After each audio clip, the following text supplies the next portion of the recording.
চার দোকানের আড্ডা কিংবা চুল কাটার সেলুনের আড্ডা এগুলো আমাদের এখানে বহু বহু বছর ধরে হয়ে আসছে। একসময় তো সামাজিক যোগাযোগ মাধ্যমের এরকম রমরমা অবস্থা ছিল না। তখন একটি প্রিন্টেড পত্রিকার হেডলাইনগুলো অন্তত দেখার জন্য হলেও চার দোকানে কয়েক মিনিট দাঁড়ানো, অথবা একটা সেলুনে যে কয়েক মিনিট দাঁড়িয়ে সেই প্রিন্টেড পত্রিকাটা দেখার জন্য উদগ্রীব হয়ে থাকা। তারপর আরও যারা প্রবীণ আছেন তারা আরেকটু অপেক্ষা করতেন কখন পত্রিকা বিক্রেতা সে হকার আসবেন, তার কাছ থেকে একটি পত্রিকা নেবেন।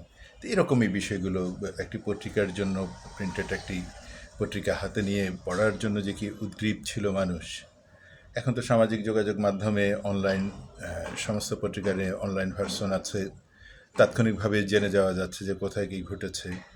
বিশ্বের যে কোনো প্রান্তে যে কোনো ঘটনা ঘটুক, তা কয়েক মিনিটের মধ্যেই সারা পৃথিবীতে ছড়িয়ে পড়ছে, সবার কাছাকাছি চলে যাচ্ছে।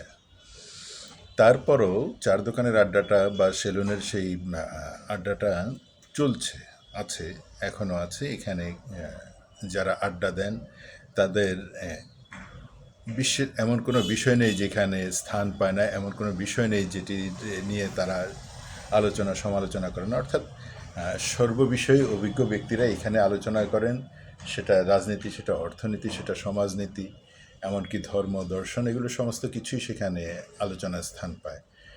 এমনভাবে তারা মন্তব্যগুলো করেন, মনে হয় যেন ওই বিষয়ে সবচেয়ে জ্ঞানী ব্যক্তিটি হচ্ছেন উনি। এটি দোষের কিছু নয়, নিজের জ্ঞান সম্পর্কে একটু সবারই বেশি ভালো ধারণা থাকে যে আমি বোধহয় সবচেয়ে ভালো জানি এই বিষয়টিতে।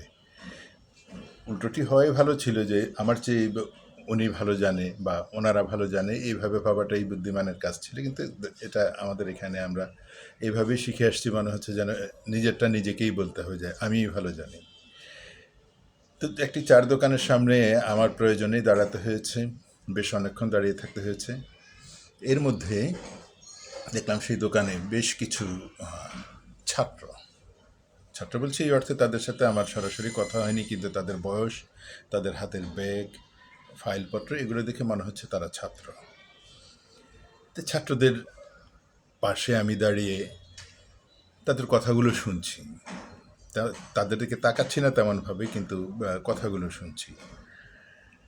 সেখানে রাজনীতিটাই স্থান পেয়েছে। রাজনীতি নিয়ে তাদের যেই আগ্রহ, এটি দেখে ভালোই লাগলো। কারণ বেশ অনেক বছর ধরেই বাংলাদেশে আসলে এই তরুণরা রাজনীতি বিমুখ হয়ে গেছিল। যদিও 24-এর গণ অভ্যুত্থানে ছাত্ররা অন্যতম ভূমিকা রেখেছে, অনবদ্য ভূমিকা রেখেছে, কিন্তু গণ অভ্যুত্থানের পরের যে 18 মাস, সেখানে আবার তারা কলঙ্কিত হয়েছে, কলঙ্কিত করা হয়েছে তাদেরকে। তারা নিজেরাও কলঙ্কিত হয়েছে, বিভিন্ন অপকর্মে যুক্ত হয়ে গেছে। টেন্ডারবাজি, চাঁদাবাজি, সচিবালয়ের বিভিন্ন মন্ত্রণালয় দখল করে তারা তাদের ইচ্ছে খুশি মতো ব্যবসা বাণিজ্য করা, এগুলোতে তাদের আরও ছিল মপতন্ত্র।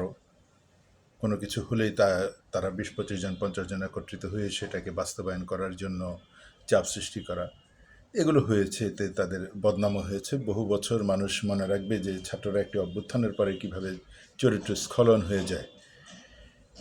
কিন্তু এই ছাত্রদের দেখলাম যে তাদের রাজনীতি নিয়ে যে প্রথমত হচ্ছে আগ্রহটা, ব্যাপক আগ্রহ, আর দ্বিতীয়ত হচ্ছে যে তাদের জ্ঞান, রাজনৈতিক জ্ঞানটা আসলে খুবই সমৃদ্ধ। যেভাবে আলোচনা করছেন, একের পর এক যুক্তি দিচ্ছেন, পাল্টা যুক্তি দিচ্ছেন। স্বাভাবিকভাবে যে কোনো আলোচনায় দুটো পক্ষ থাকে, একজন এটা বলে, তার বিপরীতে আরেকটা বলে, এভাবে দুটো পক্ষ হয়ে যায়।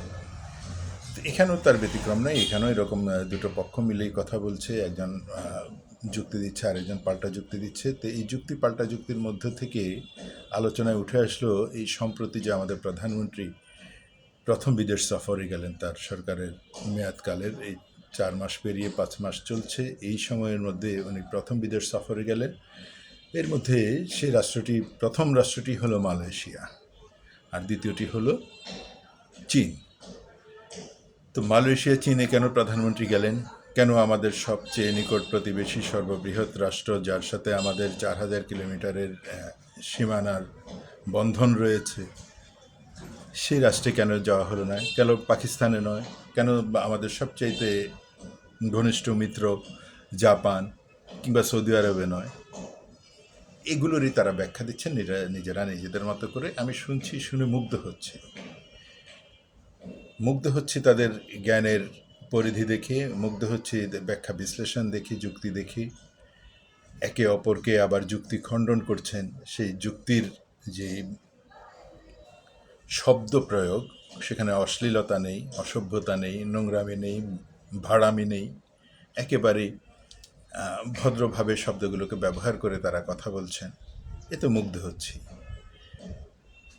প্রশ্ন করা হলো যে প্রধানমন্ত্রী তাহলে ভারতে নয় কেন, সৌদি আরব নয় কেন, জাপান নয় কেন, আমেরিকাই বা নয় কেন, কেন মালয়েশিয়াকেই উনি প্রথম গুরুত্ব দিলেন?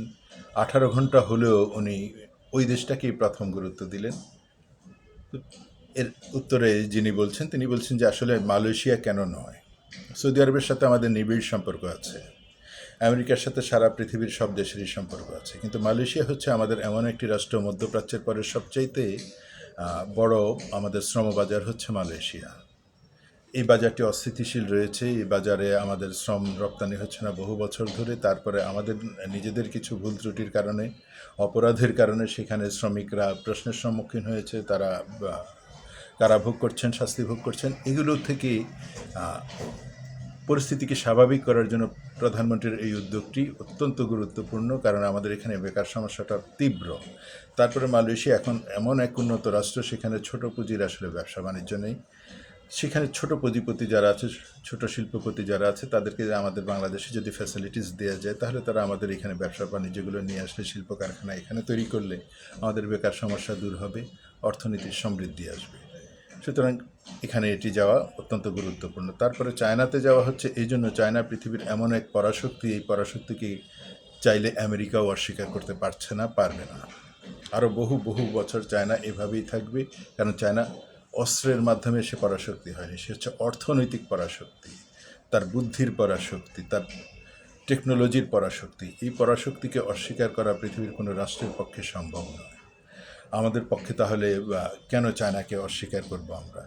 চায়নাও এমন এক রাষ্ট্র তৈরি হয়েছে, সেখানে এখন ছোট ছোট পুঁজির ব্যবসা বাণিজ্য একেবারেই সংকীর্ণ হয়ে যাচ্ছে, কারণ তাদের অর্থনীতি এত বেশি বেড়ে যাচ্ছে, সেখানে ছোট পুঁজিওয়ালারা টিকে থাকতে পারছে না। তো তাদের জন্য, সেখানে সেই ছোট পুঁজির ব্যবসায়ীদের জন্য, শিল্পপতিদের জন্য বা উদ্যোক্তাদের জন্য আমাদের বাংলাদেশ হতে পারে একটি উত্তম জায়গা। সরকার যদি তাদেরকে সেভাবে ফ্যাসিলিটিস দিয়ে, আইনি সহায়তা দিয়ে, রাজনৈতিক সহায়তা দিয়ে যদি তাদেরকে নিশ্চয়তা দিতে পারে এখানে আসলে তাদের ব্যবসাটা ভালো হবে, তাহলে তারা এখানে আসবে, আমাদের দেশ সমৃদ্ধ হবে।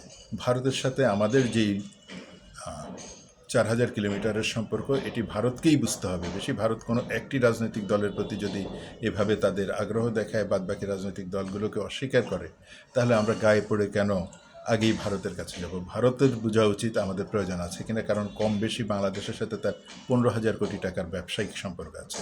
15,000 কোটি টাকার সে বাংলাদেশে রপ্তানি করে, সুতরাং এটা ভারতকেই বুঝতে হবে।